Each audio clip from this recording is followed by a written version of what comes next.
Herzlich willkommen, schönen guten Abend.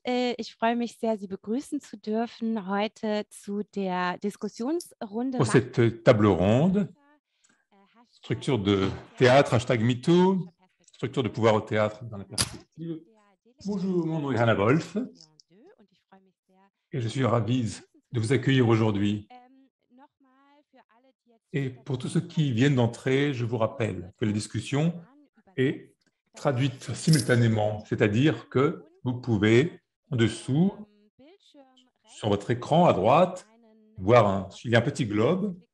Vous pouvez cliquer dessus sur l'interprétariat et alors choisir l'option allemand ou l'option français pour avoir la traduction, soit en allemand, soit en français. J'ai donc un grand plaisir à vous accueillir aujourd'hui et je voudrais commencer par quelques mots sur le projet qui a précédé cet événement.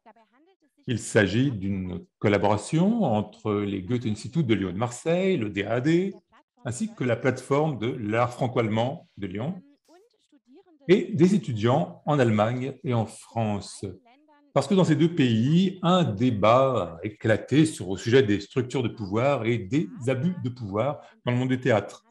Dans ces deux pays, il ne s'agit pas seulement de cas isolés qui ont été discutés, mais plutôt de problèmes structurels. Et ce qui est très intéressant, c'est que justement la structure du théâtre dans ces deux pays sont très différentes. Nous voulions donc aller au fond de ces différences dans ce projet. Et donc, les étudiants ont interviewé des professionnels du théâtre dans les deux pays et ont monté ces entretiens d'une courte vidéo que vous pouvez regarder sur les chaînes du Goethe-Institut. La table ronde d'aujourd'hui se déroule avant le Theatertreffen de Berlin, qui débute ce vendredi 6 mai, et qui sera également visité par la plateforme dans le cadre d'un voyage. Il ne me reste plus qu'à vous présenter la modératrice de la table ronde d'aujourd'hui, et je suis très heureuse qu'elle ait pris du temps pour nous aujourd'hui, parce que je ne peux pas imaginer une personne plus adéquate qui connaisse aussi bien, merci Nicole, qui connaisse si bien le théâtre des deux pays. Merci d'être avec nous aujourd'hui.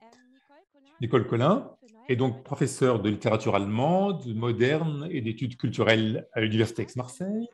Elle est également professeure honoraire à l'Université d'Amsterdam et directrice du programme doctoral Conflit des cultures, culture de conflit à l'Université franco-allemande.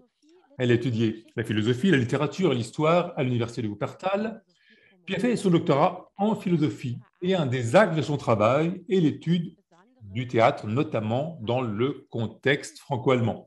Elle a publié sur ce texte plusieurs ouvrages, reçu d'ailleurs le prix du Parlement franco-allemand de l'Assemblée nationale et du Deutsche et du Bundestag allemand pour son travail, le théâtre allemand dans le théâtre français, après 1945, l'image de soi artistique dans le transfert culturel. Chère Nicole, merci beaucoup d'être aujourd'hui avec nous et je te laisse la parole maintenant. Merci beaucoup, Hannah. Merci au Goethe-Institut et au DAD pour cette occasion de participer dans une ronde aussi intéressante, structure de pouvoir au théâtre. Dans la comparation franco-allemande, on a déjà eu un petit séminaire avec les étudiants où on a discuté les différences structurelles dans le théâtre français et allemand, car bien sûr, très souvent, on parle, quand on parle de ces questions d'abus de pouvoir et des problèmes de MeToo, on parle souvent de problèmes structurels pas liés à des personnalités particulières et leur comportement, mais dans la structure même du théâtre. Mais le théâtre en France et en Allemagne est structuré de façon différente et on pourrait bien sûr supposer que les problèmes, s'il s'agit de problèmes structurels, pourraient être différents. Mais en effet, il faut constater que on trouve des similitudes. Vous l'avez certainement lu il y a quelques jours. On a condamné Jan Fabre à 18 mois de prison en sursis.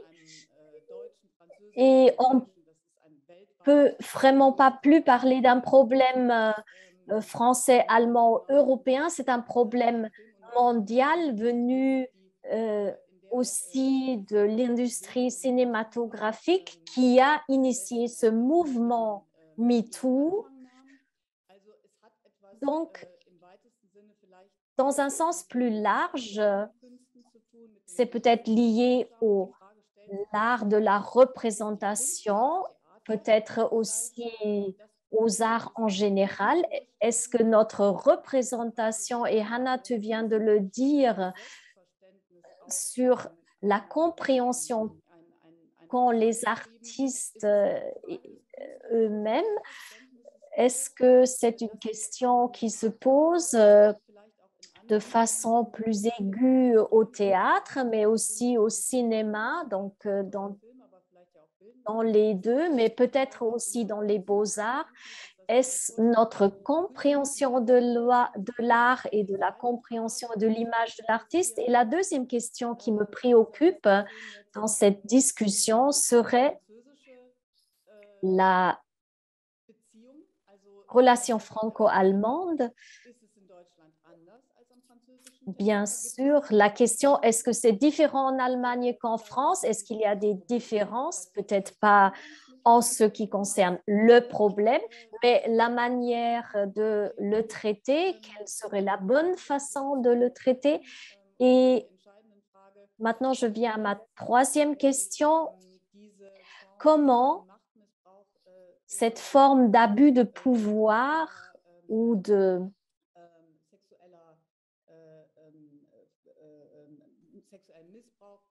l'abus sexuel, de la violence, comment on peut l'empêcher? Est-ce qu'il y a des stratégies? Est-ce qu'il y a des possibilités? Comment, dans l'avenir, nous pouvons faire face à ce problème? Et pour finir, nous sommes 4 femmes dans cette discussion. Nous aurions aimé peut-être avoir aussi un homme parmi nous. Moi, je ne suis que la modératrice de ce débat. Donc, cette question, quel rôle jouent les hommes? Est-ce que c'est un problème qui concerne surtout les femmes? Je pense que oui, mais je pense aussi que quel rôle les hommes peuvent jouer dans le traitement de ce problème. Ce sont que quelques mots-clés et j'espère pouvoir discuter tout cela avec vous. Je vais vous présenter maintenant les participantes à ce débat et leur poser à chacune une question. Et j'espère que nous allons ensuite amorcer un débat entre nous. Donc, ce serait bien. Moi, je ne suis que la modératrice. J'ai beaucoup de questions, mais peut-être vous aurez l'une pour l'autre aussi des questions, des remarques. J'en serais ravie de les entendre. Qu'on ait cette discussion collective. À la fin de notre discussion, bien sûr, le public sera invité à poser des questions dans le chat que nous allons relier et j'espère qu'ils vont nous permettre de continuer de façon intéressante la discussion. Je commence par ordre alphabétique avec Naomi Ba. Naomi est une actrice afro-allemande. Elle est actrice de synchronisation et Naomi a grandi à Stuttgart. Elle dit elle-même que c'est la ville la plus multiculturelle de l'Allemagne, ce que je lu avec grand intérêt. Et elle a également écrit que la forme inclusive et internationale telle qu'elle l'a vécue à Stuttgart était marquante pour elle. Elle travaille dans le Collectif Saul Sauna Collection et si je vois bien, elle travaille également à l'école pour le théâtre et le cinéma à Hambourg où elle est immatriculée comme étudiante. Elle fait des études de théâtre et en janvier de cette année, elle a reçu un prix d'encouragement. Elle dit que c'était important pour elle de construire des ponts entre la discussion sociale et l'action sur laquelle j'aimerais discuter et l'intersectionnalité t'a motivé et tu as écrit que tu fais un théâtre exclusivement politique, mais on va y revenir. Ensuite, Agathe Charnay, qui, comme elle nous l'a indiqué,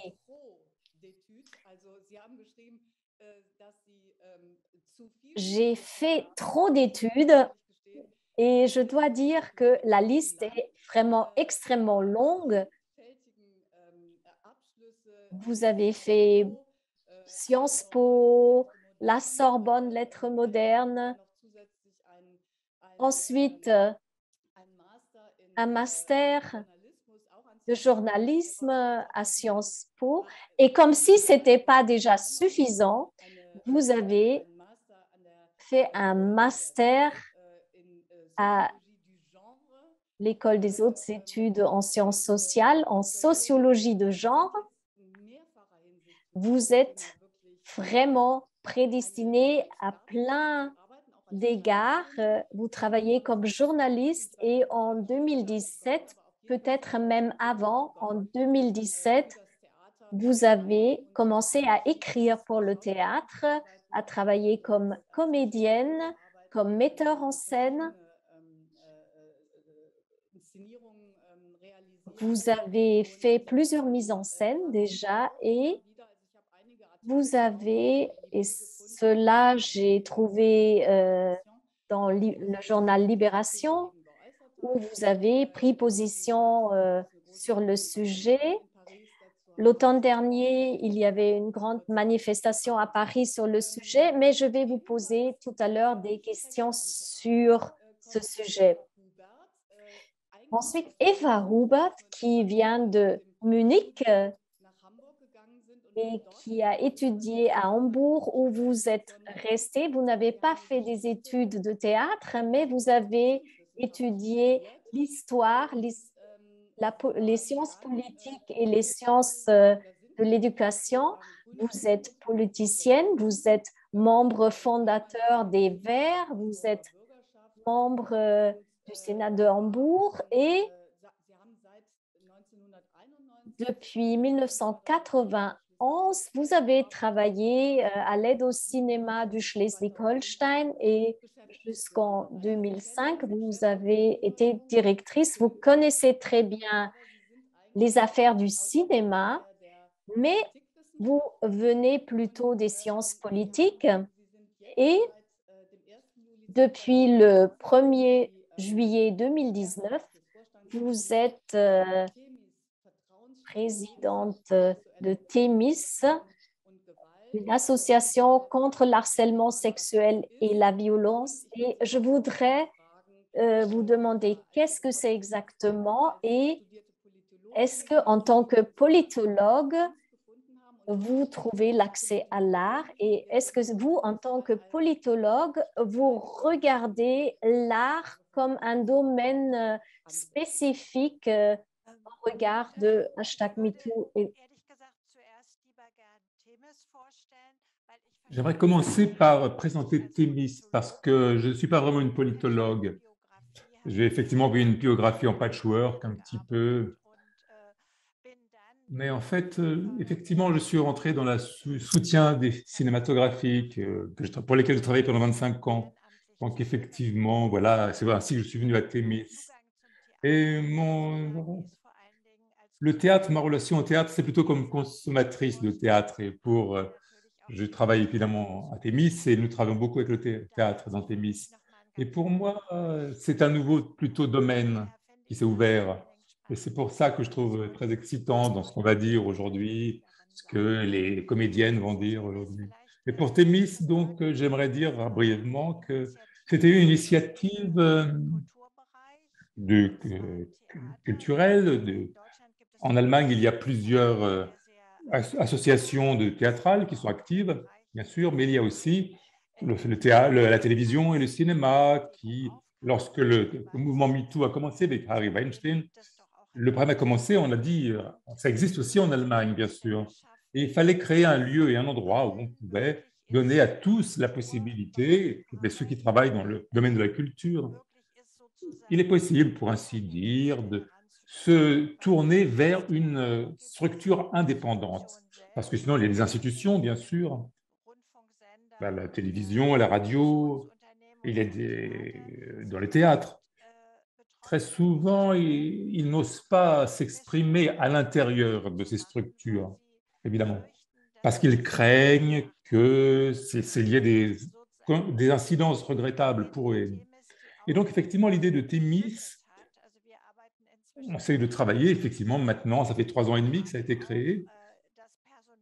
Il y a un personnel aussi qui est formé, parce qu'il y a beaucoup de questions qui sont données de femmes, ou d'hommes d'ailleurs, qui se sentent touchés par ce type de problème. Et l'idée qui se tient derrière Thémis, c'est de créer un espace dans lequel il est possible que les personnes ne se sentent pas seules, et ne soient pas seules même, et qu'elles puissent justement se défendre ensuite.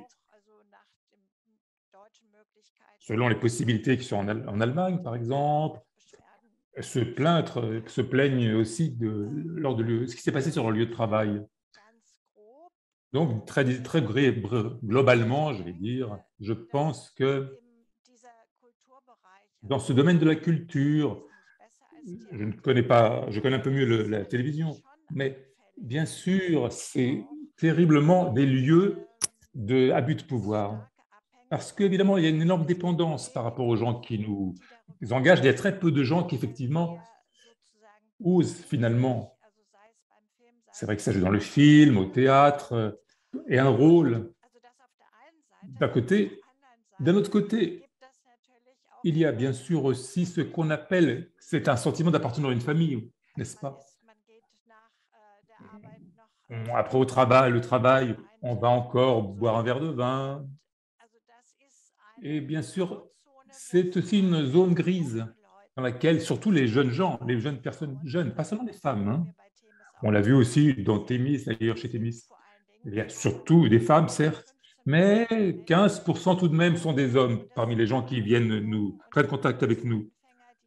Et surtout chez les jeunes qui commencent, ils doivent dire qu'il faut faire des choses qu'ils n'aimeraient peut-être pas vouloir faire, qu'ils pensent qu'il faut les faire. Et donc, effectivement, ils se trouvent entrés dans une spirale extrêmement de malheur. Donc, je posais des questions, bien sûr. J'ai lu que vous proposez alors aux personnes concernées de contacter par téléphone cette association ou directement. Et quelles sont les conséquences? Quelles propositions vous faites en tant que conseiller dans ces situations? Quelles sont vos possibilités d'intervention pour les problèmes? Nous avons 2 psychologues et 2 juristes féminines, les 4. Et il y a aussi la branche de la musique qui s'est aussi intégrée au début de l'année. Il y a une collègue qui travaille, qui connaît très bien le domaine de la musique. Et il y a aussi en Allemagne une loi qui s'appelle la loi sur l'égalité de traitement, et donc qui engage les personnes qui donnent le travail à ce que il n'y ait pas de discrimination sur le lieu de travail. Et lorsque c'est souhaité, notre juriste écrit évidemment, elle rappelle à l'ordre et déporte plainte auprès de la personne qui donne le travail et dit quel est le cas. Elle dit qu'il faut éclairer ceci, l'éclaircir et prendre des mesures. Mais ça se passe seulement lorsque les personnes qui sont touchées le veulent absolument. Et je dois dire, je suis toujours extrêmement surprise, bien sûr, mais c'est ainsi. Enfin, non, ça ne m'étonne pas en réalité que les gens ont extrêmement peur de porter plainte. Il y a très peu de plaintes finalement qui sont données parmi toutes les personnes qui, chez nous, demandent un conseil. Parce qu'il y a toujours la peur, évidemment, d'être dans une mauvaise lumière à la suite de la plainte. Mais bon, la possibilité existe. Et j'ai oublié de dire tout à l'heure, d'ailleurs, qu'une des histoires dans Thémis, c'est qu'on ne donne pas de nom du théâtre, on peut donner aucun nom quand on s'adresse à Thémis. Et c'est ça qui se passe dans le processus. Je crois qu'un tiers, finalement, à la fin, ils peuvent dire leur nom à la fin seulement. Vous pouvez imaginer que la première contact dure peut-être 3/4 d'heure, une demi-heure, 1 heure au maximum. Et bien sûr, on peut après revenir, on doit être rappelé de nouveau par les personnes qui se sentent visées par ce type de problème. Et ils disent est-ce qu'ils préféraient parler avec la juriste ou avec l'une des psychologues. Ça dépend évidemment, voilà le cadre de notre travail. Mais il faut dire que pour poser une plainte auprès de la personne qui donne le travail, ça se passe extrêmement rarement.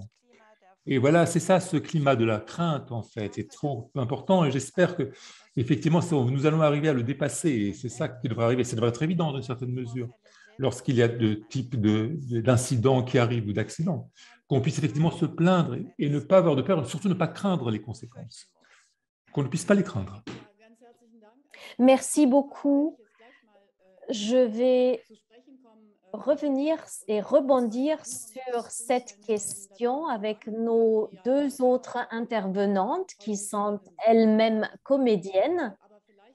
Mais je viens de lire dans le chat, il y a une question concrète sur le financement de Thémis. Alors, je vous pose cette question. Il y a donc 22 associations entre-temps qui soutiennent Thémis et 33% de l'argent vient effectivement c'est l'argent public national, 33% exactement, c'est l'argent public national. 70% finalement vient surtout des employeurs, les producteurs, les théâtres, les différentes associations de théâtre. Depuis peu de temps, il y a aussi les streamings comme Amazon et Netflix. Nous, enfin, moi et un collègue, nous sommes le bureau, nous devons effectivement ramasser l'argent, pour ainsi dire, afin que cela soit financier, ce qui pour le moment fonctionne assez bien, il faut le dire. Ce que j'ai remarqué finalement, c'est que c'est vraiment une chose tout à fait importante à faire parce qu'il y a quand même c'est très pris au sérieux finalement. Et la musique, la branche de la musique maintenant, a aussi financé une demi-place, un demi-poste de travail pour le domaine de la musique, qui puisse venir maintenant avec nous. Merci beaucoup.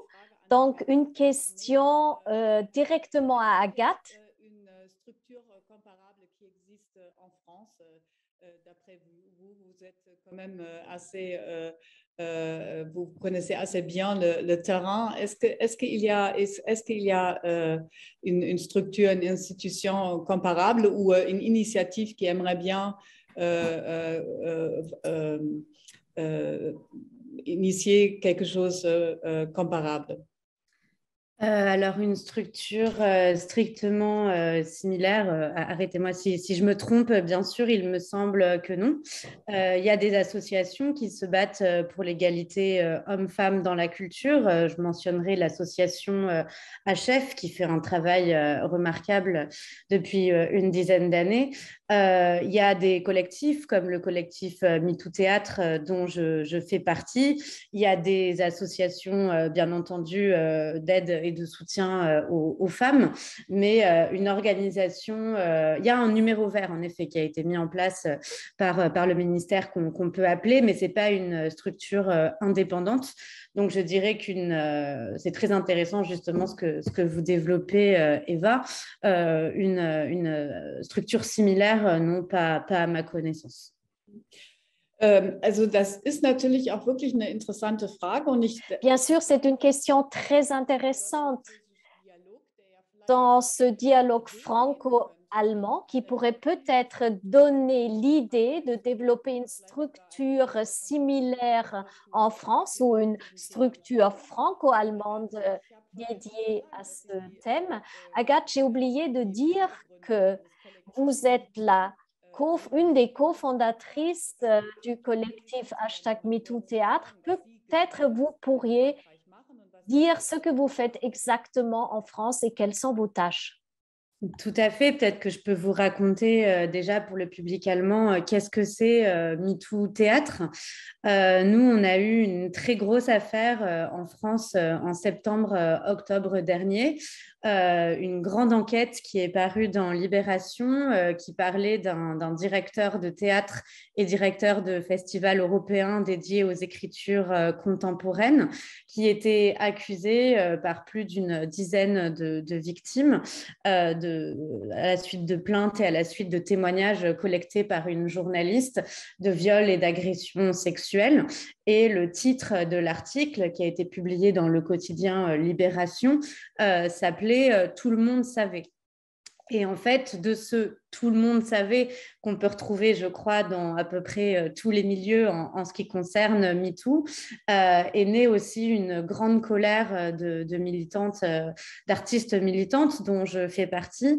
Et nous avons, de manière un peu spontanée, lors d'une réunion Zoom un peu comme celle-ci, à cela qu'elle était complètement informelle, décidé de créer ce collectif MeToo Théâtre, d'écrire à notre tour une tribune dans le quotidien Libération qu'on a fait signer par plus de 1200 personnes de la profession et de personnalités politiques, d'organiser un rassemblement devant le ministère de la Culture, ce qu'on a fait, où il y a eu quasiment 500 personnes qui sont venues, et à la suite de ça, de mener un travail de veille militante active autour de ces questions-là.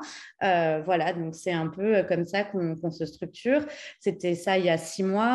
Nos actions aujourd'hui, elles passent par les réseaux sociaux, par un compte Instagram notamment, où on va relayer des affaires qui nous sont transmises. C'est plus une histoire, et ça j'insiste beaucoup là-dessus, de réflexion institutionnelle que de pointer du doigt telle ou telle affaire. Parce qu'on se rend compte aussi que pointer du doigt une affaire spécifique, c'est dangereux pour le mouvement, c'est dangereux pour les victimes, et qu'on a vraiment un travail institutionnel à mener.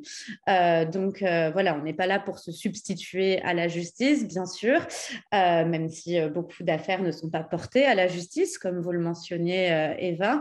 On est là pour mener ce travail de veille, montrer qu'on est là et montrer que certaines attitudes ne sont plus possibles. Notre objectif, là, on a un livre qui va sortir au mois de juin, qui rassemble des textes d'autrices de théâtre qui ont témoigné de leur colère lorsqu'on a créé MeToo Théâtre. Et on sollicite, voilà, on est en train de se mobiliser pour créer des états généraux des violences sexuelles et sexistes. Ça, ce serait vraiment notre but, que dans tous les théâtres subventionnés français, il puisse y avoir ce type d'événement. Mais ça, c'est vraiment en cours de réflexion. Merci beaucoup. Ja, ganz herzlichen Dank. Ich hätte jetzt noch eine Frage direkt an Sie beide. Merci beaucoup. Une question à Agathe et Naomi. Ce qu'on vient de proposer, cette peur de porter plainte, comment voyez-vous ce problème? Peut-être il y a une conscience, on parle de ces problèmes chez les victimes et peut-être même les victimes ont besoin d'être encouragées pour prendre position publiquement, pour se nommer. Est-ce que vous croyez, Agathe et Naomi, est-ce que vous pourriez nous dire comment vous le voyez-vous en tant que comédienne, jeune femme qui envisageait une carrière dans le domaine du théâtre? Comment sont vos expériences avec vos collègues? Comment voyez-vous la situation? D'abord dire, pour commencer, qu'effectivement, j'ai moi-même, bien sûr, un cas personnel que je connais pendant mes études, j'ai vécu ça. Il y avait un cas, on a commencé à faire des plaintes, mais effectivement, il y a eu tellement de problèmes qu'on m'a mis dans les jambes parce qu'il n'y a pas de structure pour se plaindre, pour porter plainte même. Il n'y avait pas de grémium, pas de... Oui, pas de partenaire à qui parler, à qui dire quel est le problème pour donner la plainte.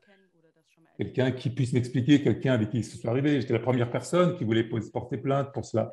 Bien que la personne qui avait fait la chose sur laquelle je voulais me plaindre, effectivement, c'était quelqu'un qui, depuis 25 ans, était le maître absolu, et il y a beaucoup de personnes qui auraient pu se plaindre, mais personne ne l'avait fait. Et finalement, lorsque je suis allé, je me suis rendu vraiment compte que, effectivement, il faut non seulement quelque chose un lieu, une institution tout à fait, quelque chose d'ordre des institutions qui soit indépendante, qui puisse réagir, qui disent, mais écoutez, c'est pas possible, c'est terrible que ça passé. Ils disent d'habitude, on ne sait pas quoi faire, on ne sait pas ce qui se passe derrière. Et simplement écrire, bon, voilà, écrire des petits pieds, écrire une notice sur un papier, puis ça s'arrête là. Hein, ça reste formel, effectivement. Non, effectivement, alors, lorsque j'ai eu la chance, donc, lorsque j'étais déjà, j'ai pu mettre effectivement clairement en relation avec ma propre personne, j'y parvenu, effectivement. C'est une affaire personnelle, effectivement, qui m'est arrivée à moi, et bien sûr que tous on n'a pas, et que tous ne doivent pas avoir d'ailleurs. Parce qu'il faut qu'il y ait en tout cas une structure qui permette qu'on ne se sente pas seul, qu'on puisse... et j'ai eu la chance, effectivement, que bon, tous les gens qui étaient avec moi de ma classe se sont solidarisés.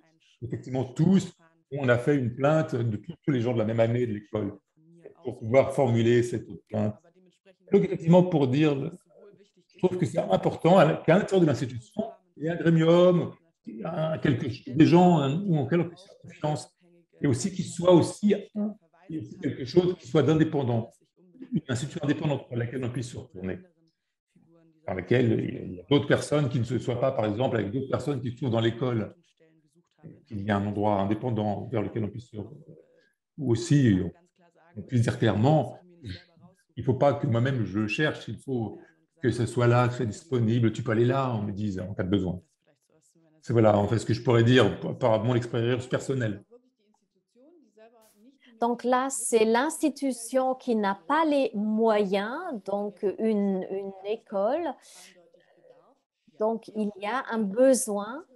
Quelles sont vos expériences en ce qui concerne le sujet?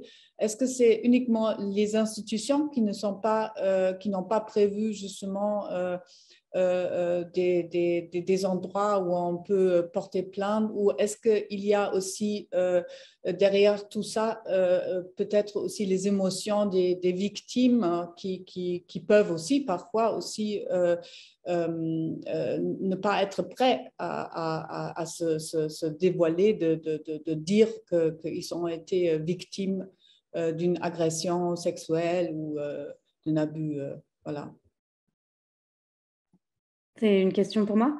Pardon. Pardon? C'est une question. Oui, c'était une question par rapport justement à cette angoisse, hein, cette angoisse du victime, blaming. Pour moi, pour répondre à cette question dans le contexte français, c'est déjà très important de comprendre comment fonctionne le système théâtral en France, même si je pense qu'on peut l'appliquer ensuite à la politique, au cinéma, à tous les endroits où il y a des lieux de pouvoir. Déjà, si on comprend ce que c'est l'institution du théâtre en France, c'est une institution qui, de façon historique, est organisée dans son écosystème de façon très patriarcale et masculine. C'est-à-dire que les hommes sont au poste de pouvoir et ils occupent les précarés de domination. Si je vous donne un petit exemple, on a le fameux Festival d'Avignon en France. En 70 ans de festival, il n'y a qu'une seule femme qui a été, en tant que metteur en scène, invitée à jouer dans la cour d'honneur. Aujourd'hui, 0% des femmes dirigent les théâtres nationaux. Hein, 0. Seulement 43% des femmes sont à la tête de ce qu'on appelle les centres dramatiques nationaux, c'est-à-dire les théâtres qui sont subventionnés, et elles vont avoir uniquement un tiers des subventions. Donc, on a donc les femmes qui ont arrivé récentes dans la profession, aussi bien de façon artistique que de façon directionnelle. Donc, on a dans les postes de pouvoir les plus importants des hommes qui vont fonctionner aussi en boys club, en système de soutien et de domination. Et les choses ont très, très peu changé depuis 10 ans. Ça fait depuis 2006, avec le rapport Rennes-Pratt, qu'on essaie, nous, de faire bouger les choses. Enfin, moi, je n'étais pas là à ce moment-là, mais les choses ont très peu bougé en termes de chiffres. Et ensuite, il faut comprendre ce que c'est la position des femmes actrices ou des femmes metteuses en scène ou techniciennes elles-mêmes. C'est-à-dire que dans les rôles du répertoire qu'on va proposer aussi aux femmes, c'est des rôles très archétypaux, où ça va être soit, dans le cas des actrices, des jeunes filles innocentes, des jeunes premières ou des prostituées. Ça va être des rôles très peu diversifiés et des rôles de femmes qui doivent être jolies, qui doivent être désirables et qui doivent être à la merci d'un metteur en scène. Donc, il y a donc un espèce de double système. À la fois, les femmes ont le syndrome de l'imposteur quand elles essaient de diriger, à la fois, quand elles sont actrices, elles vont dépendre absolument des hommes. Et il y a une mise en concurrence très forte parce qu'il y a très peu de postes, c'est difficile de réussir dans ce métier et il y a plus en plus de postes pour les hommes en tant que comédiens que pour les femmes. Tout ça, ça fait un mélange structurel qui fait que les femmes sont en position de victimes potentielles, en position de domination et qu'il y a une silenciation qui s'exerce de façon automatique. Parler, porter plainte, mais même parler. Ça signifie être exclu des réseaux. Ça signifie passer pour la chieuse de la promo, pour celle qui embête les autres, pour celle qui fait du scandale, pour celle qui n'accepte pas les règles du jeu. Parler quand on est une metteuse en scène et qu'on se fait abuser, par exemple, par un directeur de théâtre, ça veut dire risquer de ne pas avoir de coproduction, de ne plus avoir de programmation, d'être blacklisté par le Boys Club. Tout ça mélangé fait que de base, on n'est pas incité du tout à parler. S'ajoute à ça une vision très romantique de l'art qu'il faut souffrir ou faire souffrir pour être un artiste. Et ça c'est très français, je ne sais pas si c'est le cas en Allemagne aussi. Et enfin, un système judiciaire qui, en France, n'écoute pas les victimes, qui vont absolument débouter les plaintes dans 70% des cas. Donc, si on va jusqu'à la plainte, qu'on se met en danger par rapport au milieu, par rapport aux collègues, qu'on risque d'être écarté et blacklisté, la plainte risque de ne même pas être entendue et on va passer par un système extrêmement violent qui consiste à déballer toute votre vie privée sur la place publique pour risquer en plus de passer pour une folle.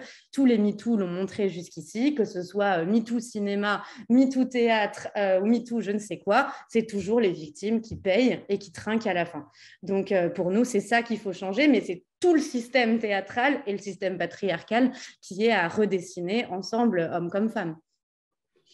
Voilà. Absolument. Ja, also ich bin absolut Je suis totalement d'accord avec vous. Ce système en France et en Allemagne est très peu différent, malheureusement, il faut le dire. Le théâtre est un art dominé par les hommes, les beaux-arts également, donc cela ne concerne pas uniquement le théâtre. D'une façon très significative. J'ai aussi posé cette question car ces 2 dernières années, en France et en Allemagne, les choses ont un tout petit peu évolué. Je ne voudrais pas parler d'un progrès, mais je voudrais parler d'une évolution.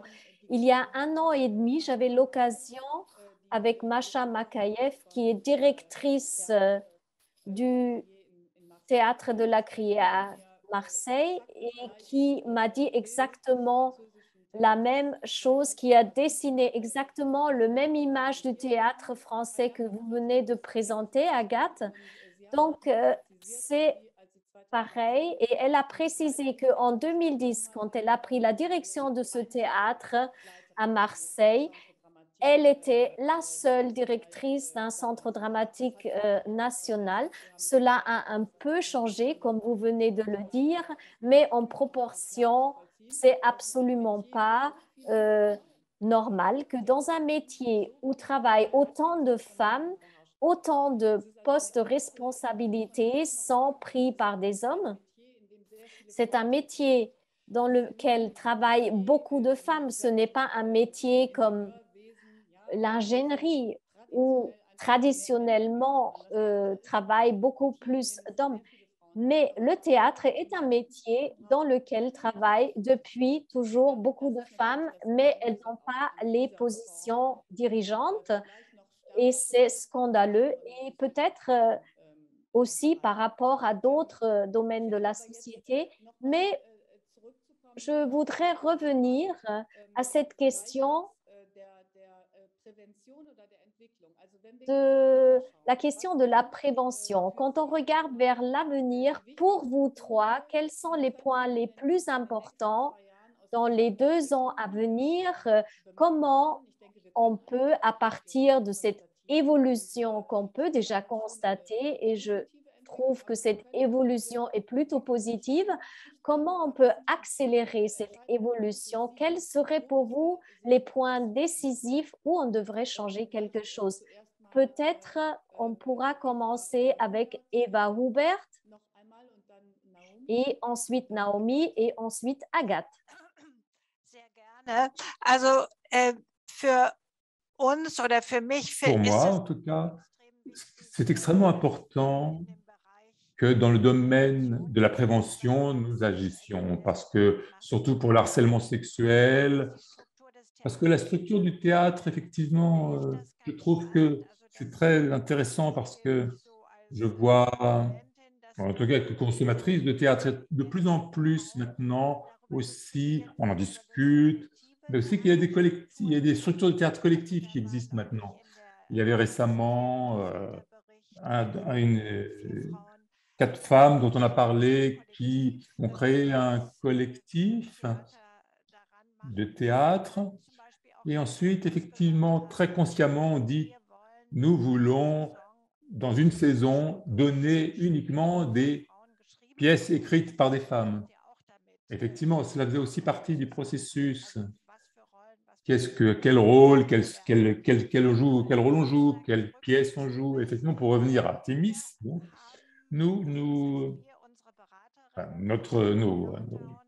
pendant le confinement, nous avons développé quelque chose, des webinaires de prévention pour les personnes qui donnent, qui prennent, pour les personnes qui commencent à travailler dans la profession aussi. Parce que Naomi l'a expliqué très justement, dans les écoles de théâtre, de musique, il n'y a pas la possibilité de poser plainte officiellement, effectivement, qui est donnée dans ces structures. Parce que si on est dans ces structures à l'intérieur, on peut évidemment porter plainte, mais on ne parle pas ici de loi et de peine, mais effectivement,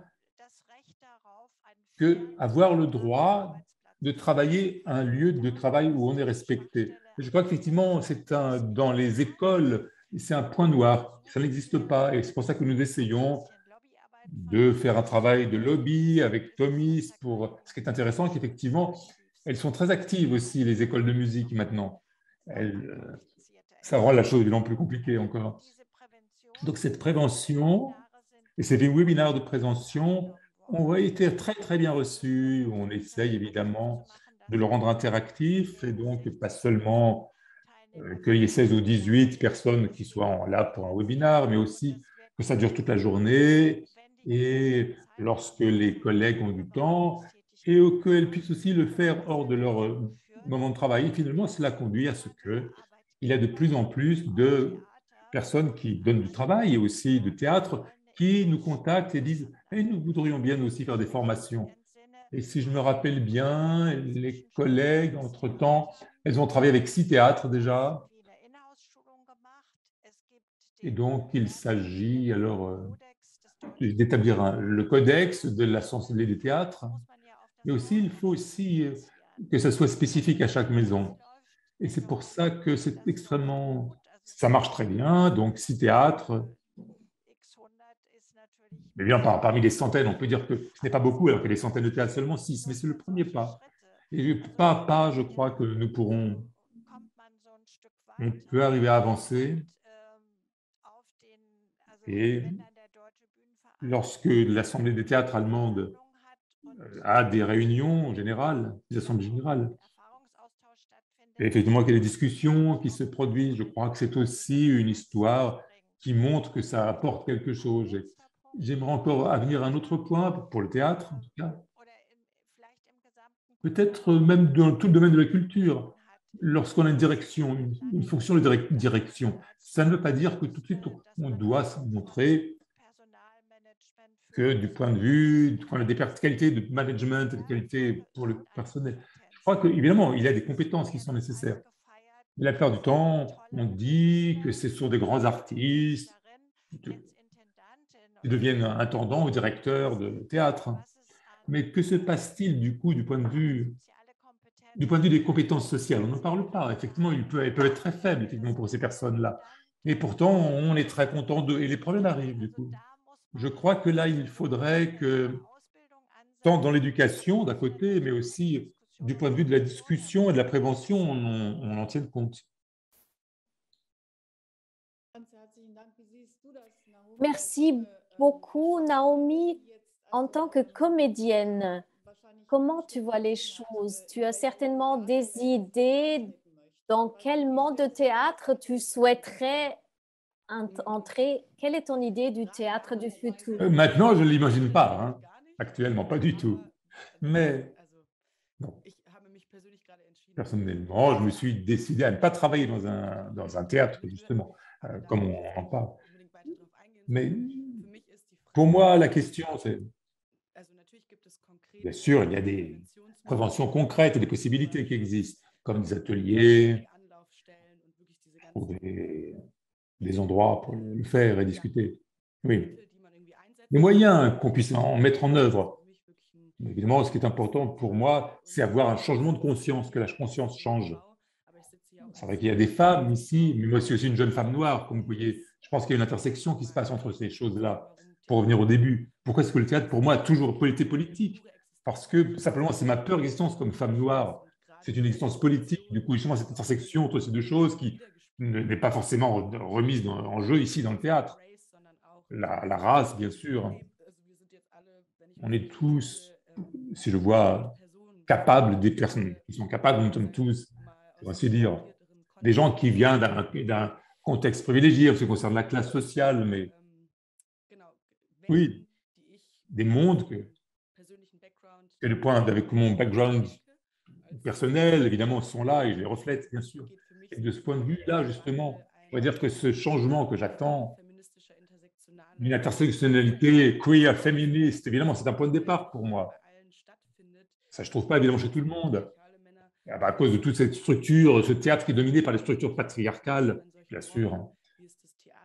Et donc, on se demande qu'est-ce que c'est que le théâtre. Et aussi, il y a un espace blanc de gauche, si on veut, en Allemagne. Évidemment, c'est un espace blanc et de gauche en Allemagne. Et je crois que l'espace en soi, il est de gauche, il est plutôt progressif, si on pourrait dire. Il se positionne, il s'oriente de ce point de vue-là. Mais il n'y a pas de place pour l'autocritique, peut-être, pour vraiment une recherche dans les structures, ce qui pour moi est un manque. Je me sens du coup une personne marginalisée et je me sens mis sous la loupe et analysé en permanence, effectivement. Et ça se passe dans cet espace tout le temps, qui soi-disant serait, entre guillemets, si progressif, n'est-ce pas, mais qui n'est pas vraiment, il n'est pas vraiment une vraie critique de la société. Et moi, je crois que c'est un problème structurel en réalité. Et en tant qu'il y a des acteurs qui travaillent là, qui font un travail. Mais effectivement, généralement, ça n'a pas lieu en réalité. Et on a vu avec le corona, du point de vue privé, mais aussi pour le théâtre. En tout cas, c'est comme ça que je trouvais comme une grande chance, parce que le théâtre, pour moi, est toujours un lieu où il y a un processus social et des phénomènes qui sont thématisés. Et on pouvait les transformer et en parler. Je crois que le théâtre donne la possibilité, effectivement, que ces phénomènes et ces processus, effectivement, sont placés sur la scène, sont recherchés, examinés. Même peut-être sans le mettre sur une scène, sans le produire. À mon avis, le théâtre, il a manqué sa chance là, à ce moment-là. Il a d'utiliser cette pause pour regarder ce qui se passe et la réalité, effectivement. Et même aussi les lieux d'éducation, je trouve, lorsque j'en ai parlé tout à l'heure, ce que Eva a dit tout à l'heure, effectivement, les gens qui commencent dans le travail, dans les métiers, évidemment, c'est terrible. Parce qu'on voit effectivement dans ces écoles de théâtre subventionnées, on voit comme on est nourri par il faut cette mentalité d'être remercieux, de remercier. Je suis une seule qui est choisie sur 80 ou sur 200 et j'ai la chance d'être prise dans une école de théâtre national. Peu importe avec qui je travaille, je dois être remercié et que j'ai le droit d'être là. Et voilà, finalement, on ne peut rien dire. Cette mentalité, ça dure 3 ou 4 ans, finalement. Entre nous, on nous le fait manger, évidemment. Jusqu'à ce qu'on ait un engagement, évidemment. Évidemment, ça, nous, on n'est pas éveillé, finalement, dans notre conscience. Comment est-ce qu'on pourrait faire? Comment est-ce qu'on pourrait se mettre? On est simplement là, comme ça, dans cette humilité, finalement. Et maintenant encore, attendre, même après l'école, encore toujours, on attend un engagement fixe, peut-être dans une compagnie, par exemple. Et c'est terrible, je crois. C'est problématique et c'est dangereux parce que, finalement, dans cette éducation, dans cette formation que nous avons, on devrait nous donner la main pour nous aider, pour qu'on soit indépendants, des gens qui puissent reprendre la responsabilité pour soi-même.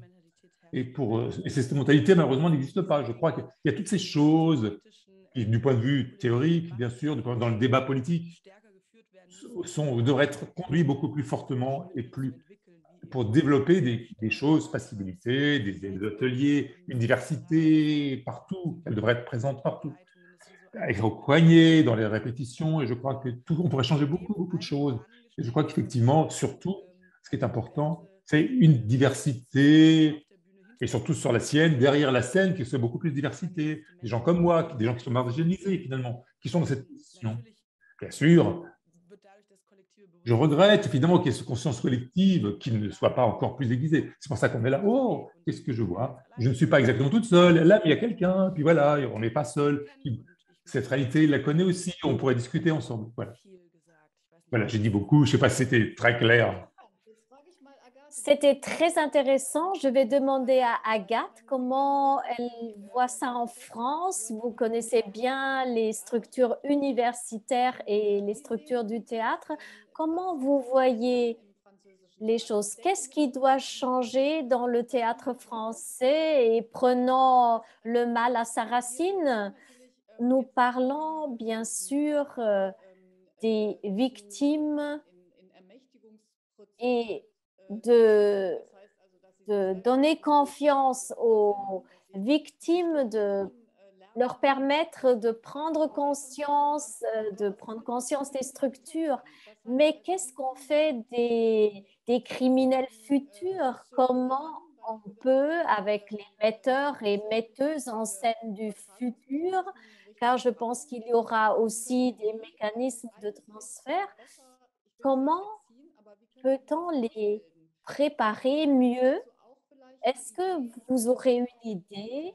Vous êtes très engagé politiquement? Ça m'intéresserait. Moi, je pense que, comme je vous l'expliquais, déjà, on parle d'un système. Et ça, c'est vraiment important de le garder à l'esprit. Après, je pense, voilà, quand on est dans des luttes féministes ou des luttes politiques, on est toujours face, évidemment, à une organisation systémique. Mais je pense qu'une des premières choses à faire, ce serait vraiment d'imposer des quotas. C'est des choses pour lesquelles beaucoup d'associations féministes dans le théâtre se battent depuis 2006. Je vous disais ce fameux rapport Rennes-Pratt, qui vient d'ailleurs de publier un livre qui s'appelle « Exploser le plafond de verre ». Et ce plafond qui est épaissi empêche aussi une diversité des paroles au sein des institutions, une diversité des points de vue et donc un changement. Donc, on a besoin de ces quotas, des quotas dans les saisons théâtrales. Ça existe déjà pour certaines institutions, et des quotas aussi aux postes de direction qui puissent se répartir aussi en fonction des subventions. Parce que si les plus gros continuent d'avoir le haut du panier et les plus petits se répartissent ce qui reste, on ne peut pas arriver à l'égalité. Alors, bien sûr, il y aura des femmes défaillantes, il y aura des hommes défaillants, il y aura des femmes excellentes et des hommes excellents.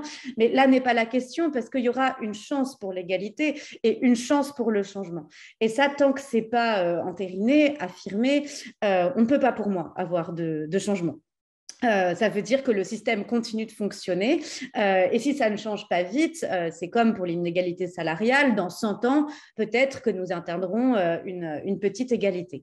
Alors, ce qu'on peut faire, bien sûr, avant que ce monde-là existe, bien sûr que c'est un système de prévention beaucoup plus actif, beaucoup plus d'intervention dès le plus jeune âge, qui concerne à la fois les femmes et les hommes, bien sûr, qu'il peut y avoir tous ces moyens-là, d'avoir des institutions qui soient beaucoup plus claires aussi dans leur positionnement par rapport aux victimes, qu'il y ait des jurisprudences, comme c'est le cas de l'affaire Yann Favre, qui puissent montrer aux gens que ça ne peut pas continuer, que ce n'est pas impuni. Sinon, on a un sentiment d'impunité permanent qui ne permet que ça ne change pas. Quand on voit qu'une personne comme Roman Polanski, qui est un peu un marronnier en France, où est-ce qu'on doit séparer l'homme de l'artiste et qu'au final, il rafle tous les Césars, on a Adèle Haenel qui dit « je me lève et on se casse pendant la cérémonie des Césars ». Il y a aussi quelque chose qui ne peut pas continuer et il faut des signes forts. Et pour qu'il y ait des signes forts, il faut cette prévention et il faut aussi cette mobilisation. Et c'est en ça que je crois beaucoup au collectif, que si de plus en plus de personnes à des niveaux différents de l'institution disent non, cette attitude, ce n'est pas possible, même si on perd beaucoup de combats, je pense que ça fait changer les mentalités des agresseurs potentiels. Je continue en français de parler d'agresseurs au masculin parce qu'on sait que dans 98% des cas, il s'agit d'hommes. Donc, je ne vais pas non plus aller chercher midi à 14h. Et enfin, en tant qu'artiste, et je rejoins complètement Naomi sur cette question, donc moi, j'écris et je mets en scène, j'ai de moins en moins une vie d'actrice. Je pense évidemment qu'on a une responsabilité profonde en lien avec notre geste artistique de changer les représentations et d'avoir aussi un art ou des écritures qui soient plus proches du monde, plus proches des spectateurs. On sait en France que 65% des spectateurs sont des femmes. Or, on leur montre que des histoires écrites par des hommes avec des mecs, pour des mecs, avec 2-3 femmes qui font joli derrière ou qui se font violer une fois sur deux. C'est l'heure de changer, en fait. Et moi, en tout cas, en tant qu'artiste, voilà, qu'il y ait des représentations de personnes queer, par exemple, dans mes pièces de théâtre, c'est très important. Qu'on réfléchisse aussi à comment se rapprocher du monde. Parce que sinon, je pense qu'avec ce qu'on vit, je ne sais pas comment c'est en Allemagne, mais en France, on a beaucoup de mal à retrouver le public. Après le coronavirus, le public s'est éloigné des salles de théâtre. Il a découvert d'autres divertissements plus proches de lui, dans tous les sens du terme. Je pense aussi qu'on perdra le public à force de s'éloigner du monde. On n'a pas le luxe de continuer comme ça très, très longtemps. Merci beaucoup, vielen Dank. Ja, das ist jetzt eine interessante Frage. Oui, ça c'est une question intéressante que je propose à Eva et à Naomi. Que pensez-vous de cette exigence des quotas? Est-ce que les quotas seraient une solution? Est-ce que cet instrument serait approprié? Résoudre, je n'ai pas la moindre idée, on pourrait voir. Mais bien sûr, je suis absolument d'accord. Simplement parce que je crois qu'il y a, on dit en anglais, ce débat entre equality et equity. Je crois qu'effectivement, que plus pour equality, en fait. Finalement, plutôt l'égalité de nous tous. Je crois qu'il faut une égalité aussi de placement des gens les uns avec les autres pour dire cette relation qui n'est pas juste et pas égale dans un contexte social. Et pour que tout le monde, ce soit une justice et une égalité qui arrive. Les quotas, effectivement, ça rendrait les choses claires, très dirigées pour éviter, en tout cas, essayer de parvenir à cela. Et je crois que Agathe en a parlé aussi, qu'il s'agit aussi de la financement. Par exemple, en Angleterre, il y a un système dans le soutien au cinéma, je crois. Enfin, je me trompe peut-être, je ne sais pas. Mais effectivement, il y a une diversité, un système de diversité où on a un bonus. Si on est en introduction avec une plus grande diversité, devant et derrière la caméra, bien sûr. Je pense que c'est très malin, effectivement, dans un système capitaliste. Évidemment, dès qu'il s'agit d'argent, on peut passer beaucoup de choses, les changements peuvent aller beaucoup plus vite s'il y a de l'argent, bien sûr. Effectivement, c'est pour ça que je suis absolument pour les quotas. Et je trouverais ça très cool, même si on continue à y penser, et pas seulement dans des quotas, mais aussi pour le soutien financier aussi. En Allemagne, on est très privilégié pour le théâtre, effectivement. C'est très, très subventionné en Allemagne, beaucoup plus qu'ailleurs. En Angleterre, évidemment, c'est un grand problème. Comment est-ce qu'on trouve pour être soutenu en Angleterre, par exemple? et comment fonctionne le théâtre et comment est-ce qu'on fait l'art. Évidemment, c'est très important pour cela.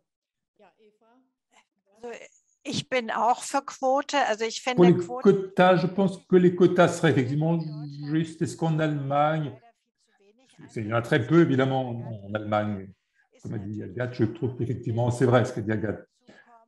Et si on y arrivait dans les grands théâtres, s'il y avait des femmes qui étaient directrices, pas seulement ça, mais aussi qu'on leur donnait un espace. Et je crois qu'effectivement,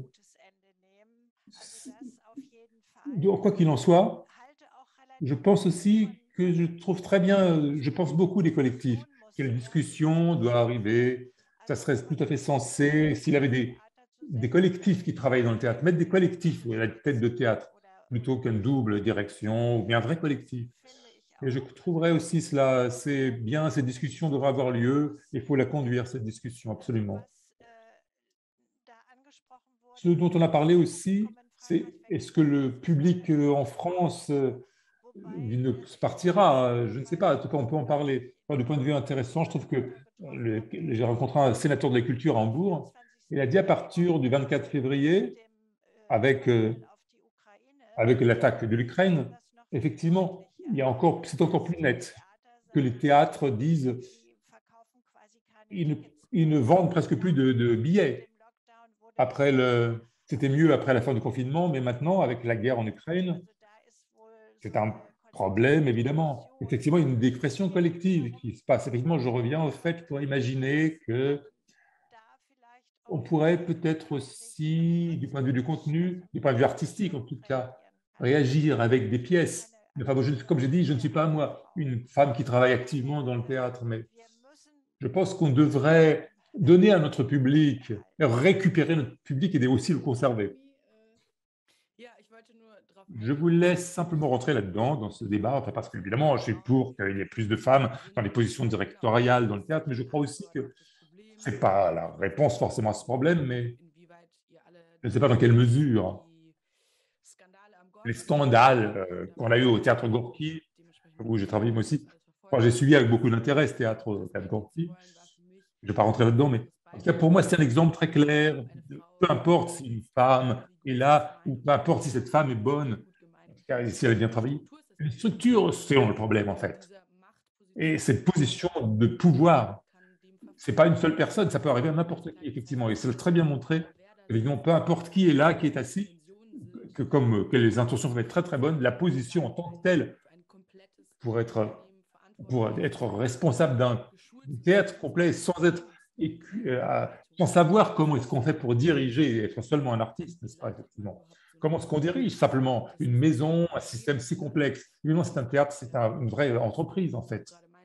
C'est ce qu'on a dit tout à l'heure, cette discussion, la direction de collectif, par exemple, une direction collégiale aussi, des structures collectives et collégiales. Et je crois que ce serait très, très important parce que ça fait très peu de sens de conserver les structures telles qu'elles existent actuellement, et simplement de les distribuer avec d'autres personnes, de dire, ah, maintenant, un petit peu plus de diversité sur la scène, un peu de diversité là-haut, ça ne changerait pas grand-chose. Mais je crois qu'il faut complètement détruire complètement les structures de théâtre, que ça brûle complètement de fond en comble, mais ça pourrait renaître après.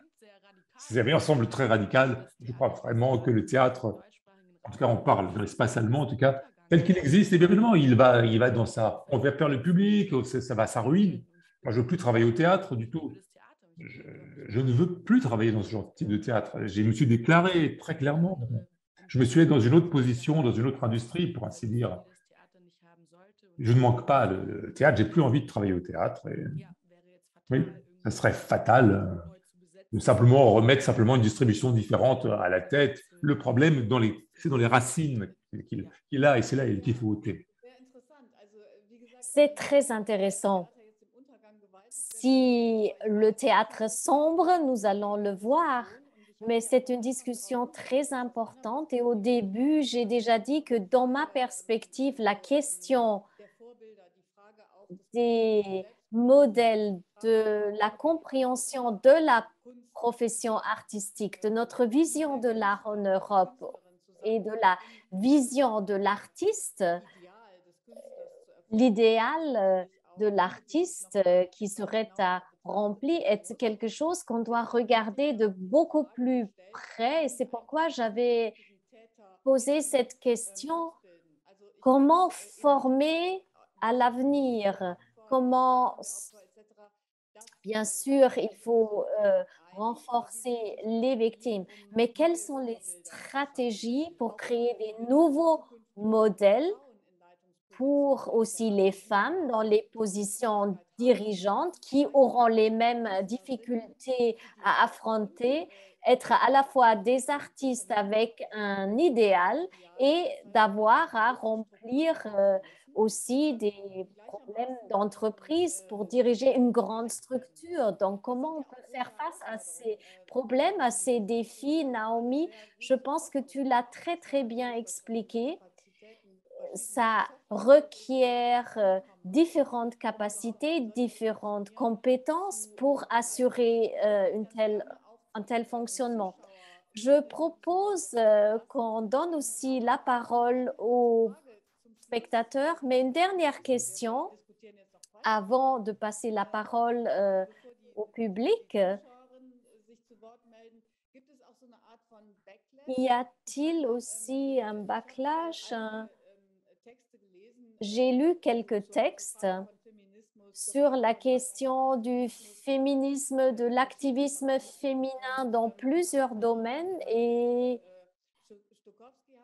parmi d'autres, Margarete Stokowski a écrit, c'est une journaliste allemande qui a écrit que quand elle a parlé de la violence dans ses articles, elle a reçu des réactions particulièrement violentes à ces articles. Est-ce que vous avez la sensation qu'il y a une forme de réaction négative à l'activisme féminin contre ces dénonciations d'abus de pouvoir? Est-ce qu'il y a aussi des réactions négatives que vous avez ressenties ou rencontrées personnellement?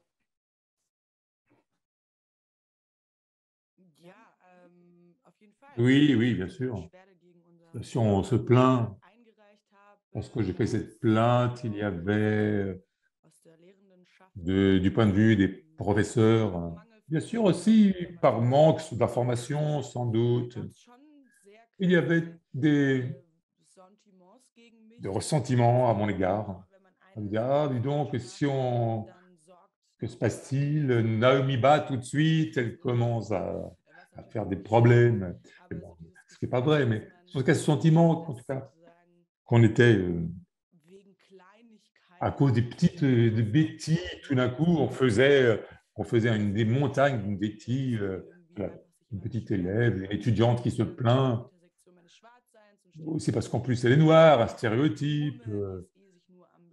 C'est seulement la seule chose qui est tout le temps en train d'être agressive et de se plaindre. Je crois qu'effectivement, il y a eu un petit moment avant que cela soit public et que ça soit clair, qu'on puisse en parler. Il y avait quand même effectivement, il y avait des idées contre moi et contre ma personne, bien sûr. Agathe, comment vous le vivez? Est-ce que vous avez déjà eu des réactions négatives à votre engagement? Bien sûr, évidemment, enfin, la question du backlash, elle est omniprésente, elle fait partie du système que je décris depuis le début, qui est quand il y a une attaque, il y a forcément une réponse. Et en plus, quand c'est une attaque qui est de l'ordre de David contre Goliath, puisque ce sont des personnes plus faibles, qui en plus ont avec le mot victime, qui est lui-même un mot très, très signifiant, il y a forcément une réaction qui est disproportionnée, forcément disproportionnée en face, quand ce sont les personnes accusées qui sont celles qui ont le pouvoir. Donc, au sein du mouvement MeToo, bien évidemment, comme tous les mouvements MeToo, d'ailleurs, c'est intéressant, parce qu'il n'y a pas très longtemps, on s'est réunis entre les différents MeToo, MeToo cuisine, MeToo cinéma, MeToo politique en France, et les systèmes étaient les mêmes. Donc, ça ne concerne pas le théâtre, en fait, ça concerne notre société. Une femme qui parle, c'est une sorcière. Une femme qui parle, c'est une hystérique, c'est une dangereuse. Si elle est lesbienne, En plus de tout, on va dire qu'elle est mal baisée. Enfin, je veux dire, c'est un système entier qui va se déployer. Donc, on a pu constater, nous, avec le mouvement MeToo, un backlash, une silenciation, des intimidations, hein, parfois directes et publiques, parfois insidieuses, des retours en arrière, et puis de façon très triviale, bien sûr, des insultes sur les réseaux sociaux. Une de nos militantes est menacée de mort, menacée de viol, c'est sur les réseaux. Donc, bien sûr, on y assiste. Il faut savoir que ça fait partie de la lutte, il faut s'en protéger, il faut des fois se tenir un peu en arrière de la lutte pour ne pas être dans le burn-out militant. Il ne faut pas oublier qu'on est aussi des artistes et que la meilleure manière de répondre, c'est de créer, tout simplement pour moi. Et puis, on parle aussi beaucoup, peut-être pour conclure, de déconstruction. On est une génération qui, je crois, fait peur à cause de ce mot qu'on emploie beaucoup en France, la déconstruction, un peu on appelle ça en France le wokisme, se moquer du mouvement woke qui vient des États-Unis. Moi, je dis que cette déconstruction, elle est passionnante, elle est fertile, elle est fructueuse, et c'est aussi très positif de mettre à bas certains archétypes, certains systèmes pour réfléchir à comment on reconstruit. Et sans doute qu'on va se tromper, sans doute qu'on n'évitera pas non plus des écueils, hommes comme femmes, de ces nouvelles générations, mais on a ça en tête. Et pour moi, je suis positive pour l'avenir là-dedans, c'est que j'ai la sensation que les générations qui arrivent, hommes, femmes, personnes non binaires, qu'importe, on a en tête ces questions d'intersectionnalité et d'inclusivité dans le petit milieu de gauche qu'est le théâtre. Hein. Rappelons-le, bien sûr, nos dernières élections françaises ne nous montrent pas le contraire, malheureusement. Mais en tout cas, pour moi, en tant que porteuse de projet, réfléchir, quand je suis metteuse en scène, à comment j'ai une approche écoféministe, par exemple, de comment je vais gérer une équipe, comment je vais penser la hiérarchie, c'est des choses qui me passionnent. Ça ne veut pas dire que je réussis forcément, mais je pense que si on va dans ces processus-là de pensée, on va sûrement aller plus loin. Et ça permet de donner de la force aussi face à la violence des backlash qu'on subit. Vielen Dank. Ja, dann Eva Hubert, noch zum Schluss. Eva Hubert, est-ce que vous avez ressenti des réactions négatives? Est-ce que vous avez eu des problèmes qui se sont posés à votre association, à votre forme d'intervention? Il y a effectivement, bien sûr, des problèmes qui reçoivent nos conseillères, qui viennent se protéger. Et parfois, il y a des cas qui sont très agréables pour elles, des personnes qui, effectivement, par exemple, c'est vrai que là, on a cassé la boîte postale, la boîte à lettres de Thémis. Bien sûr, il y a des expériences désagréables. C'est pas terrible malgré tout. Donc, on essaye malgré tout pour que nos conseillères, on essaie de les protéger. Sur le website de Thémis, qui est très intéressant d'ailleurs, le website, il y a des exemples, beaucoup de questions qu'on peut poser, des possibilités de questions qu'on peut poser. On peut faire une étude qui se trouve dessus. Enfin, en tout cas, on peut très bien s'informer et s'orienter sur ce website. Mais en tout cas, il n'y a pas de photos de nos conseillères. Mais donc, lorsqu'il y a des cas qui deviennent publics, effectivement, qui sont rendus publics, pas par Thémis, évidemment, nous, on ne fait pas de plainte, mais ce sont comme la Volksbühne, il y a un cas, donc ce sont les personnes elles-mêmes qui portent plainte. Et une autre juriste, donc à l'époque, a été très impliquée dans ce cas de la Volksbühne à Berlin. Et massivement, elle a été attaquée, du coup. Et on a parlé d'elle de manière extrêmement... Mais le principe de Thémis, et c'était l'idée aussi de la fondation de Thémis, c'est qu'on essaye d'être entre la personne qui donne le travail et celle qui reçoit le travail, de faire une situation d'égalité entre eux, pour pouvoir continuer à travailler ensemble. C'est ça notre principe, effectivement. C'est ça la différence, on essaye. Malheureusement, évidemment, les écoles de théâtre, malheureusement, ne sont pas impliquées là-dedans. Mais évidemment, en tout cas, c'est effectivement que nous n'entrions pas dans les actions publiques, dans les porte-plaintes. On est là pour protéger et être un des intermédiaires. Effectivement, si je suis une femme qui est violée, et effectivement, est-ce que si je porte plainte tout de suite, ça peut être l'enfer, effectivement. Nous voulons de toute façon éviter cet enfer. Nous voulons faire un changement de la culture, un changement culturel. Mais oui. Merci beaucoup. Nous avons discuté longtemps, donc je voudrais demander à Hannah Wolf qui s'est proposé de lire les questions du chat. Et donc, j'invite les spectateurs, les spectatrices de poser leurs questions. Merci beaucoup.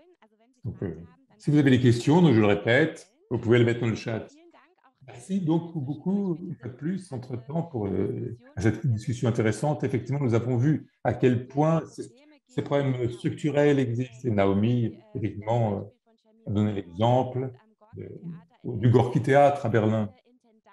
C'est une intendante, effectivement, une intendante féminine. Effectivement, ce problème est arrivé aussi là, d'abus de pouvoir, une atmosphère, des remarques aussi désobligeantes.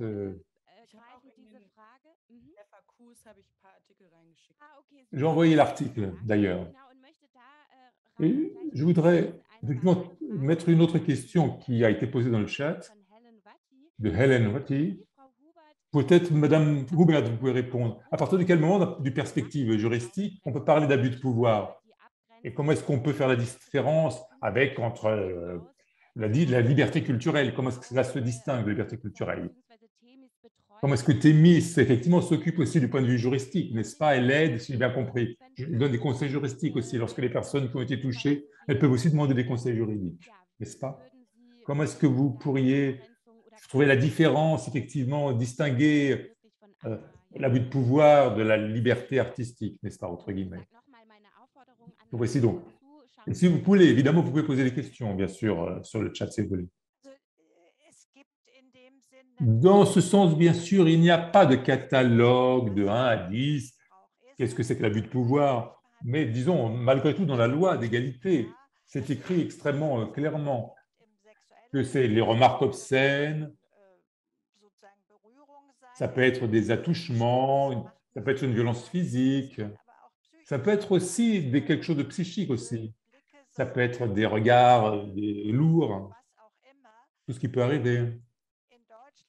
En Allemagne, la règle, c'est que les personnes qui sont touchées, je parle de femmes, bien sûr, ça peut être des hommes aussi, bien sûr, lorsqu'ils se sentent mal, ou est-ce qu'ils ont l'impression qu'il y a un harcèlement sexuel, d'abord, il faut le voir, le trouver en quelque sorte. Et ensuite, il faut faire venir la personne qui est censée être coupable, doit prouver que lui que ce n'est pas exact. Depuis 2006, si je ne me trompe pas, effectivement, c'est un petit peu, il faut prouver en fait plutôt que ça n'a pas lieu, c'est le changement. Et Thémis est là pour que ce large spectre d'actes de harcèlement physique ou psychique ou de violence, d'avoir un petit peu, de prendre ça en main pour que les personnes qui ont été victimes se trouvent dans une meilleure situation. Ou bien, on a vu dans notre webinaire de prévention, on essaye effectivement de créer finalement une prise de conscience pour que les personnes elles-mêmes puissent se défendre, elles-mêmes. Changer les mécanismes et prendre le mécanisme dans leurs mains, et prendre l'étui dans leurs mains en quelque sorte pour se défendre. Oui. Merci beaucoup, Agathe. Vous venez de le dire que d'un point de vue juridique en France, c'est assez difficile. Pourriez-vous, sur ce sujet, dire quelque chose? Comment c'est en France? Après, je ne suis pas du tout... vous parlez du système, la procédure pour porter plainte? Oui, vous avez, Sie haben kurz gesagt, dass es in Frankreich quasi kaum... Vous avez dit qu'en France, il y a très peu de possibilités juridiques dans ce champ pour… Moi, je ne suis pas juriste, donc je ne suis pas experte en ce domaine, mais ce que je peux dire, c'est que il y a plusieurs choses en France, mais je ne sais pas si c'est la même chose en Allemagne. On va d'abord déposer sa plainte. Alors, depuis très récemment, on peut le faire depuis chez soi.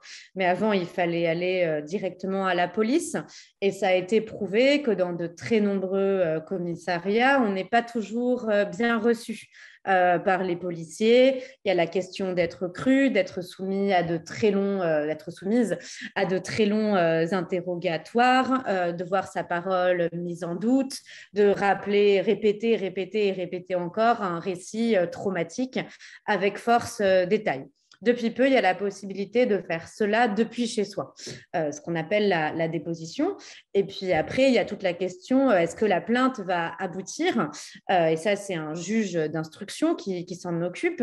Et je n'ai pas le chiffre précis là sous les yeux, mais il a été prouvé que dans plus d'une majorité de cas, la plainte n'aboutit pas. C'est-à-dire que le juge estime qu'il n'a pas les bons éléments, pas assez d'éléments pour faire aboutir la plainte. Donc, c'est donc tout un processus où la victime attend parfois pendant un an et demi sans avoir de nouvelles pour apprendre au final que sa plainte ne sera pas suivie par un procès. Et enfin, quand on arrive au procès, là, c'est une expérience extrêmement douloureuse aussi, où on va se retrouver face à son agresseur et on va retrouver, là, comme le cas de n'importe quel procès, de voir toute sa vie absolument déballée, étudiée, scrutée, son attitude sur les réseaux sociaux. Et dans le cas d'affaires médiatiques, ça a été le cas parfois avec MeToo Théâtre, que ces affaires-là, que ces récits fuitent, et que dans le milieu, on se serve de ce qui a été dit au procès pour dire « Ah, vous voyez, telle victime, elle a fait ça, avant, elle avait eu telle histoire. » Donc, on va encore s'en servir pour remettre en doute la parole des victimes. Donc, c'est pour ça que ce qui était fort, en fait, avec l'affaire dont je parlais au début dans Libération, c'est que c'était un collectif de femmes qui portaient plainte. Dans le cas d'un conservatoire aussi à Besançon, où le professeur a été renvoyé et condamné, c'était un collectif. Du coup, dans la plainte, il y a aussi l'idée, si on est seul, c'est très difficile et il faut être très armé. Quand on est plusieurs, il y a aussi la possibilité d'agir. C'est pour ça aussi que beaucoup de victimes de MeToo Théâtre se tournent d'abord vers la presse, en même temps qu'elles se tournent vers la justice. Comme ça, comme la plupart des femmes n'ont pas pu porter plainte parce que c'était trop dur, elles vont en revanche accepter de parler à la presse de façon anonyme. Et si on a 30 témoignages autour d'une affaire, même si on n'a que 2 plaintes, ça va appuyer le processus. Si on est seul à porter plainte et qu'il n'y a pas de témoignages autour, il faut vraiment avoir de très grandes assises mentales pour supporter un tel processus. Ça ne veut pas dire qu'il ne faut pas porter plainte. Nous, on va plutôt inciter les victimes à porter plainte à MeToo Théâtre. Mais on veut aussi être sûr qu'elles soient bien entourées parce que ça peut être destructeur pour leur vie si elles ne sont pas accompagnées. Et ça, c'est important de s'en rendre compte. On s'en est rendu compte dans tous les MeToo, que souvent, ça se retournait contre les victimes et que l'agresseur présumé continue à faire son œuvre. Ou dans le cas de Yann Fabre, quand même, son avocate, j'aimerais bien vous le lire, au moment de la lecture donc de la condamnation, a précisé, donc Yann Fabre, qui est accusé, maintenant qui est condamné pour les actes qu'il a commis, qui dit que c'est une personnalité comme anarchiste et romantique, qui dans son art allait rechercher le vrai épuisement, les vraies émotions, comme si c'était une excuse pour que les plaintes soient diminuées et sous-entendu, ce que les victimes ont vécu, ce n'est pas une vraie émotion ou une vraie violence. Donc cette idée que le génie est masculin et que ça excuse tout, elle est là aussi dans l'art. Et c'est la spécificité de notre merveilleux métier. Eva, Sie haben, glaube ich, noch etwas hinzuzufügen, weil ich… Eva, vous avez quelque chose à ajouter car vous en avez parlé dans cette interview à Theater heute. Oui, ça m'intéresse effectivement.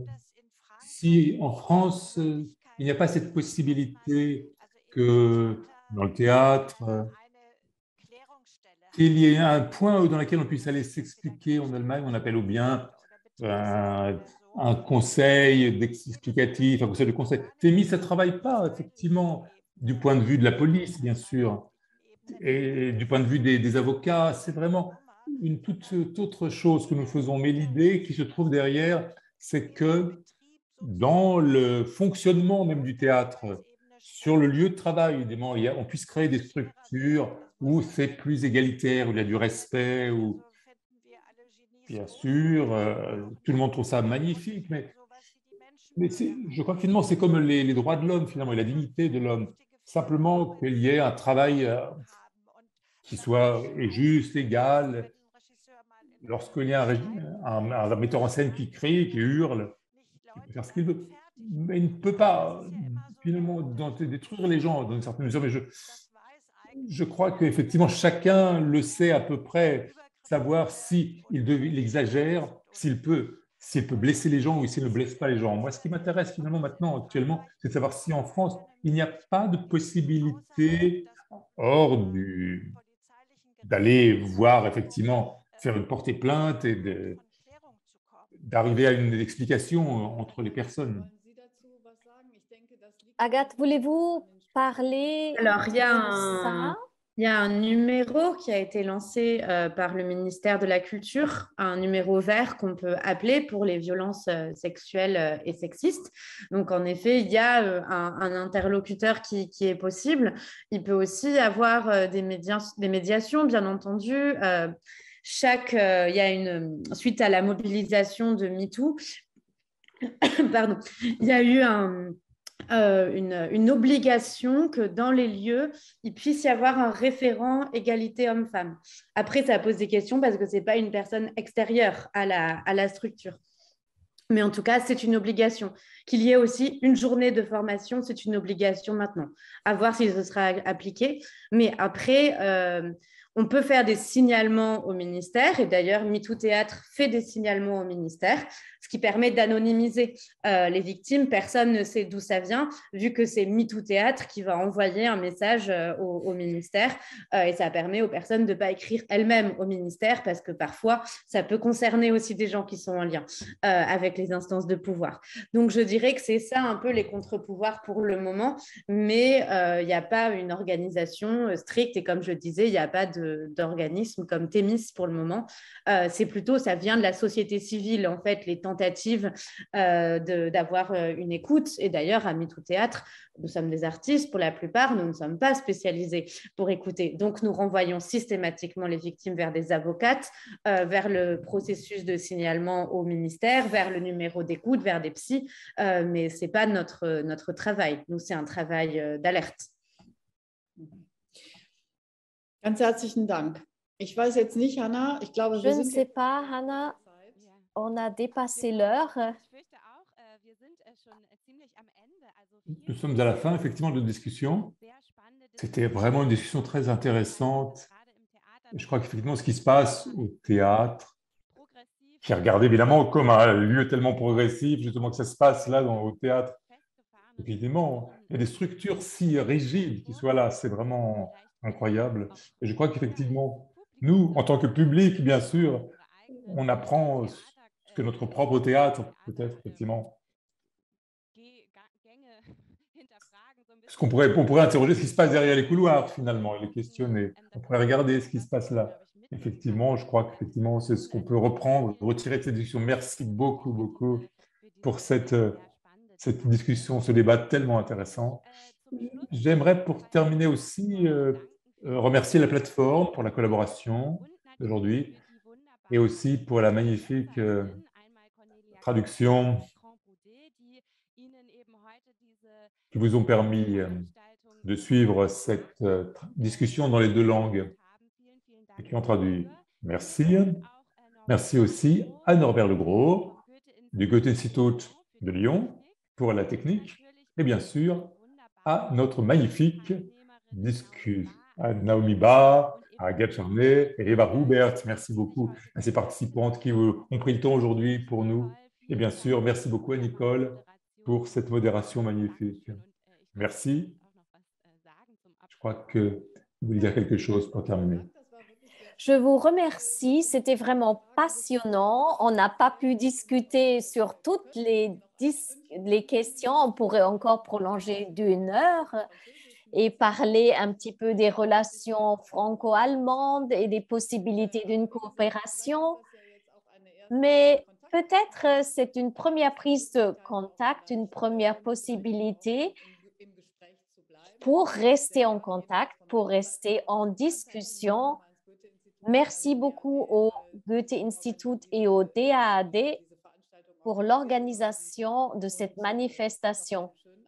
Et je vous souhaite une bonne soirée.